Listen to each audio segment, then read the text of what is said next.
Summer is just about here, and there will be plenty of things to do to occupy your time, like swimming, fishing, biking. But Mike Wagner, who was surprised to report another story after his skiing adventure, went in search of the biggest, baddest, wildest thrill of them all. Here's his report. It all began here in America in 1884 when Coney Island Amusement Park in New York introduced a ride called the Thompson Switchback Gravity Pleasure Railway, which resembled a mining cart on a steep, bumpy hill. Well, roller coasters certainly don't look like that today. I know that you've heard this before, what goes up must come down, but what a way to come down. You just gotta see it to believe it. What you are looking at is the world's tallest wooden roller coaster in 1989.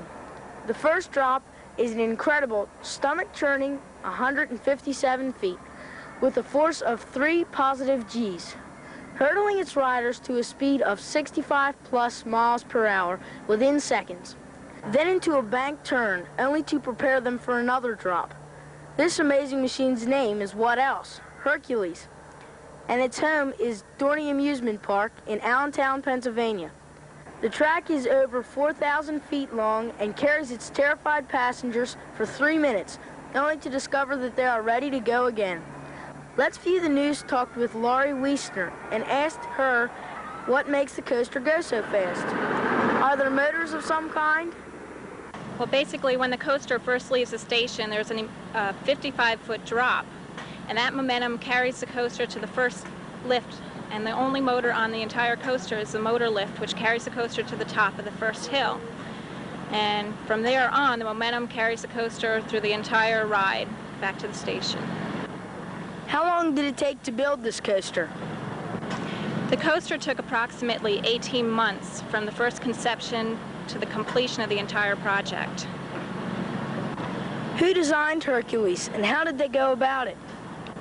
Curtis Summers Incorporated designed the coaster, and basically we asked him to build a coaster that is a world-class one and one that is the tallest wooden roller coaster in the world, and that's exactly what he designed. Was the terrain here helpful in making the first drop so large? Well, certainly with all the hills, it provided a very unique background for the coaster, and it also helped in making the lift, a shorter distance to climb, with the 157-foot drop to follow. And also it sweeps over the lake at the very bottom with a 55-degree banking curve. And that's very unique to coasters in general. How many people can Hercules carry in an hour? The coaster carries approximately 1,600 people an hour when we have 2 cars running. Was the coaster expensive to construct? And why did the park decide to build a wooden roller coaster as opposed to a steel one? The coaster cost approximately $6 million to build, and we decided to build a wooden coaster since we already have a steel coaster, the Laser, which is a double looping steel coaster, and we wanted a wooden coaster to complement this steel coaster. Dorney Park also has 2 other roller coasters, the Thunderhawk, which is ranked 26 out of 40 roller coasters in the country. Its first drop is 65 feet and reaches speeds of 45 miles per hour. This coaster has a lot of curves, which gives it a faster feeling. The third coaster here is the Laser. It will turn your world upside down, twice.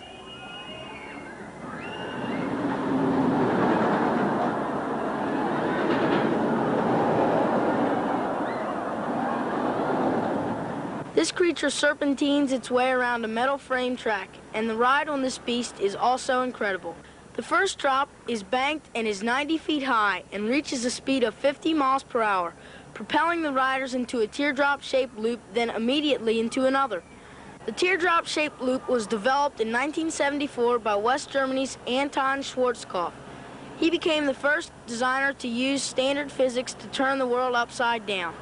He used the scientific law known as conservative angular momentum, which is responsible for the vertical somersault. But the perfect circle was still sought by Schwarzkopf's competitors, with very little success. The problem with the perfect circle is that the climb up is too rapid. It creates an excessive centrifugal force that makes the riders uncomfortable and compressed in their seats. And at the top of the circle, the coaster slows down dramatically. This could result in passengers falling out. Because the dramatic slowdown causes centrifugal force to lessen, then gravity takes over. But the teardrop-shaped loop is different.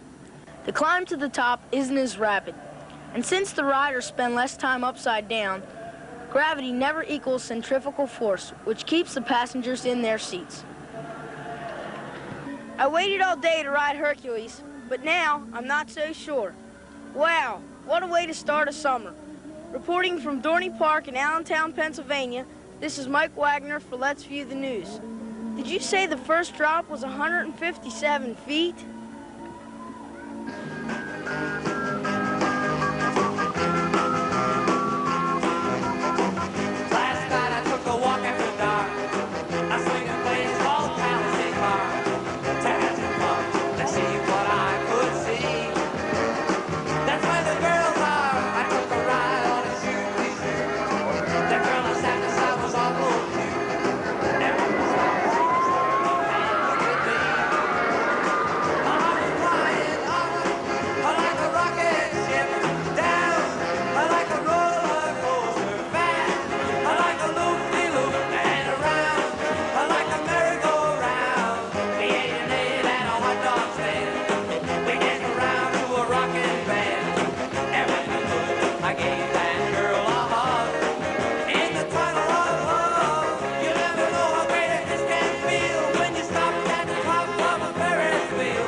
Thanks to all of the Let's View the News reporters.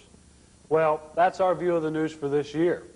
This is Phil Healy, along with Chris Malott and Larry Williams, wishing everyone a safe and happy summer. See you next year.